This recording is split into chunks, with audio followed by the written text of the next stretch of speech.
আমার এই বড় মাথাতে একটা ছোট বিষয়ে খুব ঘুরপাক খাচ্ছে। বিষয়টা হলো, যারা ক্লাসে টপার, যাদের ক্লাস রোল ১, তারা আর কি উন্নতি করবে বলেন তো দেখি? তারা কি জিরো হওয়ার জন্য উন্নতি করবে? বলেন, আপনারাই বলেন, জিরো হওয়ার জন্য উন্নতি করবে? তার উন্নতি আর পথ কোথায়?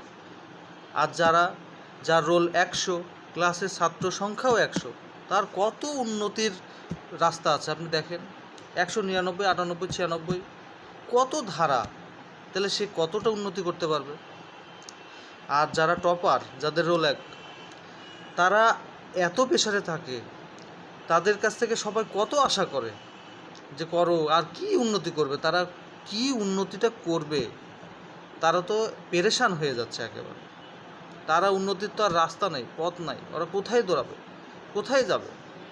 আর যারা ১০০ রোল, তাদের উন্নতির ধারা কত, এটা বুঝতে হবে, এটা তো আপনাকে জানতে হবে, তাই না? তাই আমি বলছি যে অন্ততপক্ষে ১০০ হন, টপাররা ১০০ হতে হবে। ১০০ হয়ে তাদেরকে ৯৯, ৯৮, ৯৭ এইভাবে উন্নতি করতে হবে, তাহলেই তো উন্নতি। দাঁড়ান, টপারের বাবা আসছে, আমি